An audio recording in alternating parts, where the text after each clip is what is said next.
Hola, ¿cómo están? Soy el profesor Juan Cristian Mendoza García. Conmigo vamos a seguir las clases de biología. El día de hoy tenemos un nuevo tema y el tema es bioquímica. Y el tema bioquímica comienza a la 1, a las 2 y a las 3. Cuando hablamos nosotros de bioquímica, hablamos de la ciencia que va a estudiar a todos los componentes químicos que encontramos dentro del ser vivo. Tienes que recordar que no todos los elementos de la tabla periódica están dentro del ser vivo. Solamente algunos elementos de la tabla periódica lo encontramos en el ser vivo. Esos elementos que encontramos en el ser vivo lo vamos a agrupar en un grupo denominado bioelementos. ¿Qué son los bioelementos? Son los elementos químicos que encontramos en la materia viva. Aproximadamente unos 30 elementos químicos forman parte de la materia viva. Estos elementos químicos los vamos a agrupar de acuerdo a su abundancia. ¿Qué cosa significa? Que los bioelementos primarios van a ser los más abundantes, mientras que los oligoelementos o elementos trazas van a ser los más escasos en la materia viva. Los bioelementos primarios son los más abundantes y estos bioelementos primarios son el carbono, hidrógeno, oxígeno y nitrógeno. Yo tengo que recordar que de los mencionados, el más importante cuando se estudia química orgánica es el llamado carbono. El carbono, por su propiedad, la llamada tetravalencia, me puede formar grandes cadenas hidrocarbonadas. ¿Qué significa? Que si un compuesto químico tiene una cadena hidrocarbonada como su esqueleto, estaríamos hablando de biomoléculas orgánicas. Y si carece de esa hidrocadena, entonces estamos hablando de biomoléculas inorgánicas. Si me preguntan de los bioelementos primarios, ¿cuál es el más abundante en el ser vivo? El más abundante del ser vivo es el oxígeno. Casi el 65% en composición de la materia viviente es de oxígeno. Si en caso por ahí me preguntaran cuál es el más abundante en la atmósfera, bueno, uno marca nitrógeno. Recordemos que el nitrógeno atmosférico se encuentra diatómico. Si nosotros nos preguntaran cuál es el elemento más abundante del universo, entonces del universo sería la clave, ¿qué cosa? El hidrógeno. Pero como estamos ahí en la clase de biología, lo que más nos ha venido en el examen es elemento químico más abundante del organismo, clave, oxígeno, que es el oxígeno, es un bioelemento primario. Los bioelementos secundarios vamos a mencionar a los más importantes. Dentro de los bioelementos secundarios encontramos al llamado P. El P es el fósforo. El fósforo lo encontramos en los ácidos nucleicos, en los nucleótidos. Profesor, porque el nucleótido tiene ácido fosfórico. También vamos a encontrar en los fosfolípidos. Los fosfolípidos también tienen ácido fosfórico. El S es el azufre. El azufre lo encontramos en los llamados puentes disulfuro. Los puentes disulfuro lo encontramos en las estructuras terciarias proteicas, o sea, una proteína de estructura terciaria. El Na y el K, sodio y potasio. El sodio y potasio me participa para la polaridad de la membrana celular. Tú tienes que recordar que la membrana celular va a tener cargas, ¿correcto? Estas cargas, ¿quién lo determina? El sodio y el potasio. La variación de esas cargas o la generación de se puede decir, de ese cambio a nivel de la polaridad, me va a generar lo que se llama el impulso nervioso. El impulso nervioso, recuerda que es un impulso netamente, ¿qué cosa? Generado por se puede decir, ese cambio de cargas a nivel de las membranas neuronales. Y esos cambios de cargas participan ¿quién? El sodio y el potasio. Si yo quisiera bloquear esa generación del impulso nervioso, tendría que utilizar unos productos que se llaman anestésicos. Las anestesias tienen una función netamente en los movimientos de sodio y potasio. Al bloquear esos movimientos de sodio y potasio significa que no se va a generar ¿qué? Un impulso nervioso. Por eso el paciente, cuando se le somete a una anestesia, menciona que esa zona pierde sensibilidad, pierde cualquier función nerviosa. ¿Correcto? Siguiente, tenemos al llamado cloro. El cloro participa en el llamado equilibrio hídrico o osmótico. Gracias al cloro sumado con el sodio vamos a formar el cloruro de sodio. Ese cloruro de sodio también es conocido como la sal común. La curiosidad de esta sal común es que es conocido como un electrolito. ¿Qué es un electrolito? Es una sustancia química que al ser disuelta en agua puede liberar iones. La sal, al disolverlo en agua, libera iones, ion sodio, ion cloro.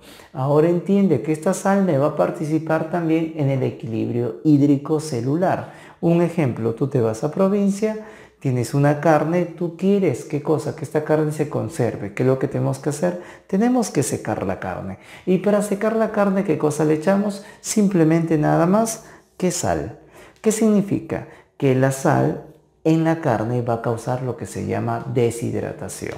Significa que este movimiento de agua a través de las células, a través de las membranas y tejidos, profesor, quien lo determina es la presencia de sales minerales. ¿Correcto? Recuerda que el charqui es la carne seca, pero para secarlo, ¿qué cosa hay que echarlo? Sal. El magnesio me participa como un cofactor inorgánico. Tú tienes que recordar que el magnesio es un cofactor. El cofactor significa activador enzimático. Significa si yo deseo activar mis enzimas, tengo que consumir ¿qué cosa? Uno de ellos, cofactores inorgánicos, el magnesio.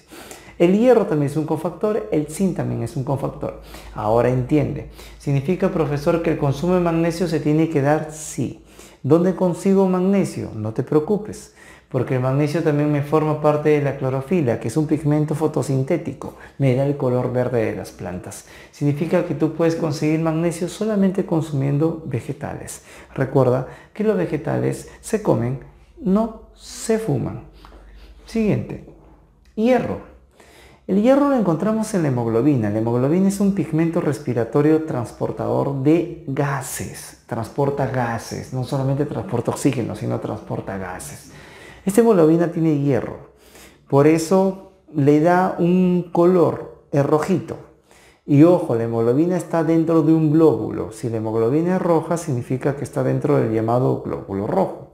Entonces la hemoglobina es un pigmento, ¿qué cosa? Es un pigmento respiratorio, responsable del transporte de gases. ¿Qué pasa si yo no consumo hierro? Si yo no consumo hierro, ¿qué cosa significa? Que voy a tener un déficit un déficit en la producción de hemoglobina. Y eso conlleva un cuadro clínico llamado anemia. Si yo tengo anemia por la falta de hierro, eso se llamará anemia ferropénica. Conforme. No solamente el hierro lo encontramos en la hemoglobina, también lo encontramos en los citocromos, también lo encontramos en la mioglobina. Los citocromos son proteínas transportadoras de electrones. La mioglobina es una proteína que lo encontramos, ¿qué cosa? Dentro del músculo de los mamíferos acuáticos. Un ejemplo de ellos, los cetáceos. ¿Para qué sirve la mioglobina? La mioglobina sirve para el almacenamiento de oxígeno. El calcio. Cuando hablamos nosotros de calcio, inmediatamente vamos a recordar sus funciones. 1, participa en la coagulación sanguínea. 2, participa en la contracción. Sí, para que exista contracción muscular, yo necesito de iones calcio. Y esos iones calcio se almacenan a nivel del músculo en el llamado retículo endoplasmático liso. Pero eso no viene en la clave, profe. Lo que pasa es que a nivel muscular el liso tiene otro nombre. Se llama retículo sarcoplásmico. En el retículo sarcoplasmático, profesor, o sarcoplásmico, en este retículo, profesor, se va a almacenar ¿qué cosa? Se va a almacenar calcio para la contracción muscular. Pero también he de recordar que el calcio me va a dar estructuras duras. Un ejemplo de ellos, el carbonato de calcio, KCO3, y, profesor, el fosfato de calcio, EK3PO4, entre paréntesis, el 2. Fosfato de calcio, carbonato de calcio. Lo curioso que estos componentes son estructurales. ¿Qué significa? Que esta sal mineral no se disuelve en agua. La que se disolvía, te recuerdas, es el cloruro de sodio. Esta sal, por eso, le llamamos electrolito. Porque se puede disolver en el agua y liberar iones. Esta sal no, es un componente estructural. ¿Qué significa? Que el carbonato de calcio me va a dar dureza en unas estructuras de los animales, como son las conchas. Sí, las conchas de los moluscos tienen carbonato de calcio. No solamente las conchas de los moluscos, también el cangrejito. Recuerda que el cangrejo, su esqueleto es externo, eso se llama exoesqueleto. En el cangrejo, su exoesqueleto tiene ¿qué cosa? Carbonato de calcio. Profe, pero el exoesqueleto también ¿estaba formado de quitina? Sí, el exoesqueleto de los crustáceos, si tú tienes oportunidad de agarrar un cangrejito y tocarlo, es bien duro porque tiene, aparte de quitina, tiene carbonato de calcio y eso se llama quitinato de calcio. Conforme hasta ahí hemos mencionado ¿qué cosa? Un poquito de calcio, sin antes olvidar que el fosfato de calcio lo vamos a encontrar en estructuras demasiado duras, como los huesos y los dientes. Entiende algo. El fosfato de calcio, ¿qué cosa? A nivel de los dientes, el fosfato de calcio va a formar unos llamados cristales de hidroxiapatita. Estos cristales de hidroxiapatita lo vamos a encontrar tanto en los huesos y dientes. Profesor, ¿cuál es la pregunta del examen? ¿Cuáles son las partes del diente? Fácil.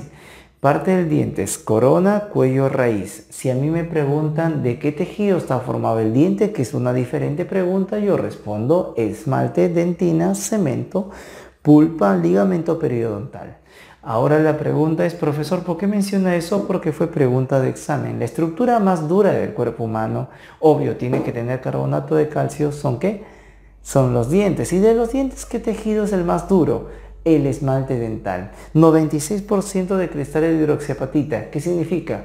Es un mineral. El esmalte dental. ¿Ok? Por acá hemos terminado un poquito de manera rápida bioelementos primarios. Bioelementos primarios ya está. Secundarios ya está. Vamos a hablar de los llamados oligoelementos o elementos trazas. Son los elementos más ínfimos en la materia viviente. Vamos a mencionar los 4 más importantes. Hablemos del yodo. El yodo lo encontramos en las hormonas tiroideas. Una de las hormonas tiroideas es la llamada tiroxina.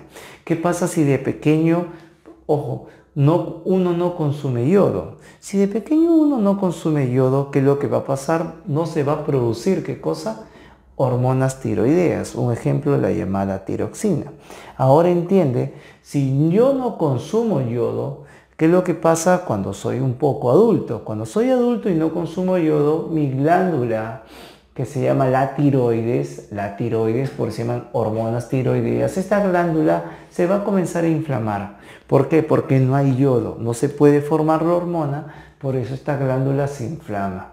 Ojo, se va a inflamar toda la glándula tiroidea y eso va a tener un nombre. La inflamación de la glándula tiroidea, formando este abultamiento a nivel del cuello, se llama bocio simple. Pregunta de examen.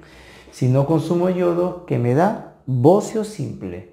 El Q, la hemocianina. La hemocianina es igual que la hemoglobina. La diferencia es que la hemoglobina es roja, la hemocianina es azul. Ambas me transportan gases. ¿Cuál es otra diferencia? Que la hemoglobina se transporta en la sangre. Ese fluido se llama sangre. Mientras que la hemocianina de los artrópodos, la hemocianina, ¿qué cosa? No se transporta. Ojo, la hemocianina no se transporta en sangre. Lógico, no se le llama sangre a los invertebrados, se le llama hemolinfa. Significa que la hemocianina la encontramos en el hemolinfa, profesor, y la hemoglobina lo encontramos en la sangre. El cobre. Profesor, perdóname, el cobre es de hemocianina, el Co es de cobalto. El cobalto lo encontramos en la vitamina B12, también conocida como la cianocobalamina. La cianocobalamina necesita de la llamada vitamina B12. Por eso la pregunta bien interesante era, ¿qué pasa si no tengo vitamina B12? Recuerda que la vitamina B12 me sirve para la formación de glóbulos rojos. ¿Qué pasa si yo no tengo vitamina B12? Si yo no tengo vitamina B12 no se va a formar glóbulo rojo, significa voy a entrar a un cuadro de anemia. Profesor, ¿y esta anemia se llama ferropénica como en el caso de acá? No, porque acá se llama ferropénica porque le falta hierro. Acá si me falta vitamina B12, me falta cianocobalamina, se va a llamar anemia perniciosa. Anemia perniciosa. El flúor fortalece el esmalte dental. ¿Te recuerdas que el esmalte dental es el tejido más duro? ¿Qué cosa tiene? Cristales de hidroxiapatita, fosfato, ojo, el fosfato de calcio. Este fosfato de calcio que me va a formar los llamados cristales de hidroxiapatita. Ahora recuerda, si yo lo he hecho flúor a estos cristales, hay estudios que mencionan que va a aumentar la resistencia a la aparición de caries. Por eso significa que el flúor fortalece el esmalte dental. Continuemos. Otro dato de examen es clásico cuando se habla de los llamados iones. Yo tengo que saber lo siguiente. Si me preguntan cuál es el principal ion extracelular, lógico, fuera de la célula yo marco el sodio. Si me preguntan cuál es el principal ion intracelular, yo marco ¿qué cosa? El potasio. Profe, pero yo veo positivo y positivo. Sí, es que lo que pasa es que el sodio y el potasio, ¿qué cosas son? Cationes, tienen la carga positiva. Principal cation intracelular, potasio. Principal cation extracelular, sodio. Por la gradiente de concentración, si afuera tengo mucho sodio, adentro tengo poco sodio, ¿qué cosa va a pasar con el sodio? Va a ingresar. Por la gradiente de concentración, transporte pasivo. Si yo tengo mucho potasio dentro y poco potasio afuera, ¿qué es lo que va a pasar? El potasio va a salir. Significa que el potasio, en este caso, profesor, va a salir.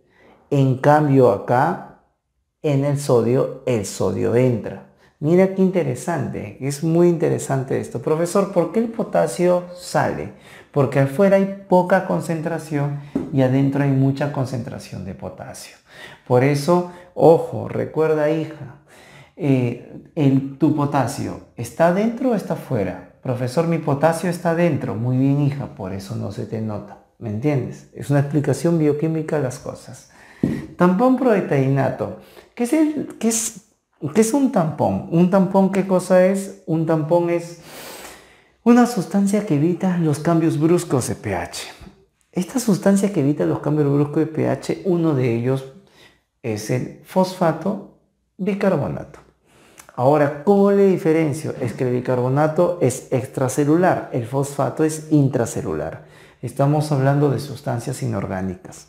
Si me preguntan cuál es un tampón de proteínas, un buffer de proteínas, entonces tengo claves. ¿Cuál es? Hemoglobina dentro de la célula y albúmina en el medio extracelular. Ahora tú tienes que considerar por qué las proteínas son consideradas como buffer, como sustancias que evitan los cambios bruscos de pH. Es que lo que pasa es que las proteínas tienen aminoácidos y los aminoácidos pueden ser, ¿qué cosa? Doble iones. En castellano, los aminoácidos, ¿qué cosa pueden ser? Anfóteros. Pueden ser ácidos o pueden ser base. Esta característica de ser anfótero hace que el aminoácido junto con las proteínas tengan una función de tampón. Tampón amortiguador. ¿Qué cosa? Hacen esas sustancias, me evitan el cambio brusco de pH. Muy bien. Ya hemos hablado un poquito de bioelementos, vamos a hablar un poquito ahora de biomoléculas. Las biomoléculas se clasifican en dos. La primera tiene cadena hidrocarbonada, la segunda no tiene cadena hidrocarbonada. La primera, la que tiene cadena hidrocarbonada, son las llamadas biomoléculas orgánicas. Y la que no tiene la cadena hidrocarbonada son las llamadas, ¿qué cosa? Biomoléculas inorgánicas. Ahora quiero que escuches. Las biomoléculas inorgánicas: agua, gases, sales, minerales. De los tres, ¿cuál es el más abundante? Lógico, el agua. Casi el 65% a 75% de tu peso, hija, es de agua. Significa que no estás gorda, lo único que estás es inundada. Entonces, si nosotros tenemos cadena de carbono-carbono, vamos a hablar de biomoléculas orgánicas. Las biomoléculas orgánicas son los carbohidratos, lípidos, ácidos nucleicos y proteínas. ¿Conforme? En las siguientes clases vamos a describir a las biomoléculas orgánicas. Hoy voy a hablar de el agua. El agua, el elemento químico fundamental para la vida, es dipolar. ¿Qué cosa significa? Que va a formar dos polos, un polo positivo, polo negativo. ¿Qué más es el agua? Es covalente. ¿Qué significa? Que el enlace que va a unir su átomo de hidrógeno con el átomo de oxígeno, ese enlace se llama enlace covalente. Pregunta de examen: el enlace covalente se da entre átomos de la misma molécula. Profesor, ¿me había escuchado puente de hidrógeno? Sí, lo que pasa es que el puente de hidrógeno es el enlace que une una molécula con otra molécula, que significa que el puente de hidrógeno es un enlace intermolecular, ¿correcto? Pero ahora viene la pregunta muy interesante del caso. Profesor, ¿por qué hay carga positiva? ¿Por qué hay carga negativa? Y eso se debe a la electronegatividad. El oxígeno tiene mayor electronegatividad. En castellano, va a jalar con más fuerza a los átomos negativos de sus vecinos. Ojo, va a jalar con más fuerza, perdóname, va a jalar con más fuerza a los electrones. ¿Qué cosa? Que tiene su vecino. Profesor, ¿cómo es esto? Mira, quiero que escuches acá. Si el oxígeno es el más electronegativo, se puede decir que el hidrógeno, ¿qué es lo que va a pasar? Va a jalar los electrones ¿de qué? De los hidrógenos. Al jalarlo, ellos van a quedar con una carga positiva, mientras que el oxígeno, por tener más electronegatividad, va a tener, ¿qué cosa? Una carga negativa. Si a mí me preguntan, ¿por qué el agua es dipolar? Yo respondo, sí. ¿Por qué el agua es dipolar? ¿Por qué el agua es dipolar? Porque tiene dos polos. Porque el átomo de oxígeno y el átomo de hidrógeno tienen diferente electronegatividad. Por eso es polar, por la electronegatividad. Profesor, pero acá yo veo que una molécula de agua se une con otra molécula de agua gracias al enlace puente de hidrógeno. Sí. Entonces, profesor, una moleculita de agua, ¿a cuántas moléculas de agua se puede unir? A 4 en estado sólido. Vamos a hablar ahora de unas características, naturaleza, propiedades y funciones del agua. Conforme comenzamos, la dipolaridad, ya te lo mencioné. ¿Por qué el agua es dipolar? Porque tienen diferente electronegatividad. El oxígeno siempre se va a cargar de manera negativa y los hidrógenos se van a cargar de manera positiva. Esta naturaleza dipolar me va a dar ciertas propiedades. Un ejemplo de ellos es la elevada constante eléctrica, la capacidad de poder separar o disociar elementos. Por eso una de sus funciones es de ser un disociador. No solamente ser un disociador, también qué cosa es reconocido como ser un disolvente. Pero muchos ponen el término disolvente universal. No, el agua no es un disolvente universal, porque si no me disolvería los lípidos. El agua no es un disolvente universal, pero ¿qué cosa? Sí disuelve sustancias polares. El agua disuelve sustancias polares. Profesor, ¿pero por qué no disuelve lípidos? Porque los lípidos son neutros, carecen de carga, ¿correcto? Entonces, sigamos avanzando. Otra naturaleza, bueno, la misma que estamos describiendo, dipolaridad, su naturaleza. Ya hemos hablado de la elevada constante eléctrica, vamos a hablar ahora de la adhesión. Mira qué interesante. Gracias a la dipolaridad, profesor, gracias a esta presencia de cargas, el agua se puede adherir a superficies. Y escucha algo, si se adhiere a una superficie de manera íntima, diremos que la superficie está mojada. Pero, ¿sabes? Hay elementos, ¿qué cosa? Que hoy en día, nuevas telas, nuevos productos químicos, que hacen que el agua no se pegue a la tela. Y son las llamadas telas, ¿qué? No, estas llamadas son telas antifluidos. Que se compra en algunos casos, ¿no? Recuerda entonces que el agua tiene una función de la llamada adhesión. Ahora, la cohesión molecular es la facilidad con que el agua forma, rompe y de nuevo vuelve a formar puentes de hidrógeno. ¿Qué significa? Que la cohesión molecular está relacionada con puentes de hidrógeno y la dipolaridad con la electronegatividad. Esta cohesión molecular me va a dar ciertas propiedades, como en el caso de los charcos. En el caso de un charco, en el caso de un lago, vas a ver que en la superficie los átomos todavía, se puede decir, tienen resistencia. Yo agarro una piedra, sé que se hunde, ¿no? Porque los átomos de agua que están en la superficie de este lago que se rompen con mucha facilidad. Ahora, quiero que entiendas esta situación muy importante. Significa que esa resistencia en la superficie del agua se llama tensión superficial. La tensión superficial más la adhesión me va a dar un fenómeno llamado la capilaridad. La capilaridad es cuando el agua sube por pequeños tubos llamados capilares. Mira, recuerda en la casa, el árbol que tienes en la casa, tu mamá lo echa en el suelo. ¿Qué es lo lógico? Que del suelo pase la raíz, que lo lógico significa que de la raíz se distribuya, ¿qué cosa? A todo el organismo vegetal. Profe, esa subidita del agua a través de estos vasos conductores que tienen las plantas, profesor, se llama capilaridad. La capilaridad se da gracias a la adhesión y a la tensión superficial. Otro es el elevado calor específico. El elevado calor específico me determina una elevada capacidad calorífica. Este elevado calor específico hace ¿qué cosa? Que el agua no cambie muy rápido de temperatura. Y eso hace que el agua tenga una función de termorregulador. ¿Qué cosa significa?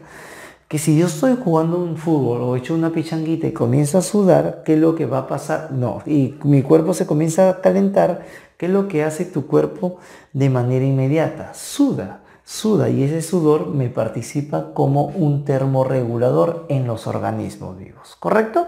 Entonces, profesor, también gracias a la cohesión podemos llegar a esta conclusión, es interesante. Si tú agarras un vasito de una Coca-Cola o un vaso de agua, agarras un hielo y le colocas ahí, adivina qué va a pasar con el hielo va a flotar.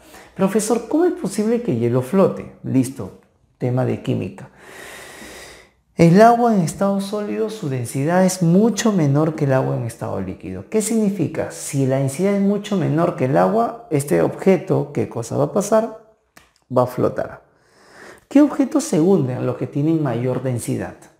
Los elementos más densos se hunden. Los elementos menos densos flotan. Profesor, ¿y eso para qué me importa a mí? Es que es muy importante cuando tú te vas a la zona de los polos.